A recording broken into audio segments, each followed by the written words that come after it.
In our morning rounds, the secrets that can mean the difference between life and death in the hospital. More than 35 million Americans a year spend at least one night in a hospital. The system may seem impossible to navigate. Only on CBS This Morning, we have a Reader's Digest poll of healthcare experts nationwide. The just-released cover story is called 50 Secrets Hospitals Won't Tell You.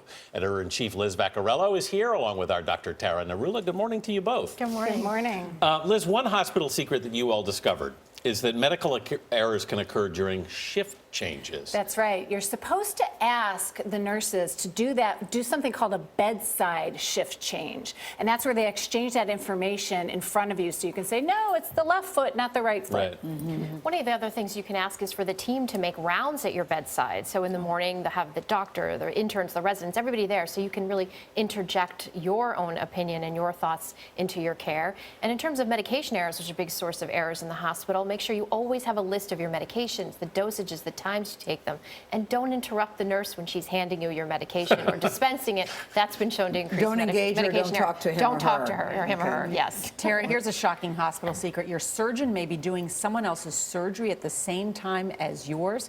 How could that be? Yes, it sounds crazy to patients who learn about this and even physicians who are unaware. This is called concurrent surgery. It occurs all over the country. And in fact, the Boston Globe recently highlighted this in an investigative report at one of the nation's leading hospitals in Boston. And it was found that at least 15% of cases, patients shared their surgeon. The idea is that the surgeon jumps from one operating room to another in order to increase efficiency, increase access to care, but there are obviously safety concerns. The patient may be under anesthesia longer. If there's a complication, the attending physician may not be in the room, and much of the care may be left to junior interns or residents in training. So it's very controversial right now in the surgical world. What should be done about this? So you should ask her, you doing anybody else besides me You absolutely at this hour? That's right. You need to ask your surgeon, are you going to be there for my entire case? The other thing I thought was interesting is the day of the week, because I think for me, if I was going to have a procedure, I would want it on Friday so I could recuperate over the weekend if, God forbid, it doesn't go according to plan. Or your friends and family, it's less inconvenient for them. But in fact, you should schedule any major surgery you have for Monday, because on weekends and holidays, they have less skilled staff, doctors and nurses, and you may have trouble getting some of the lab and diagnostic tests that you need done. So you guys say Friday's the worst day to have a procedure. Yes. And I know this from having a baby, because I always scheduled the first appointment in the morning on Monday to try and That's right. because I have 7 a.m. case Monday morning. I had scheduled C-sections, in that procedure. Sarah, this disturbed me, that up to 30% of tests, medications, and procedures are actually unnecessary? Yeah, I think a lot of patients feel powerless when they're in their hospital and they can't question their doctor. But the point is, you have to be proactive. You have to ask questions. Why am I getting this test? Do I need it?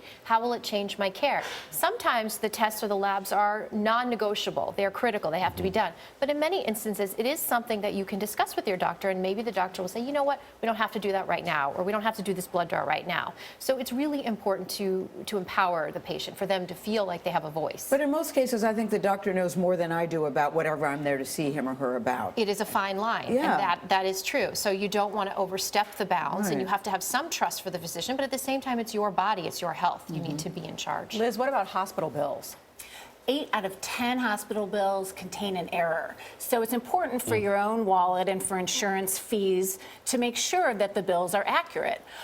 Did you take that medicine that they have you down for? Did you stop the treatment on Wednesday and they say you stopped it on Friday?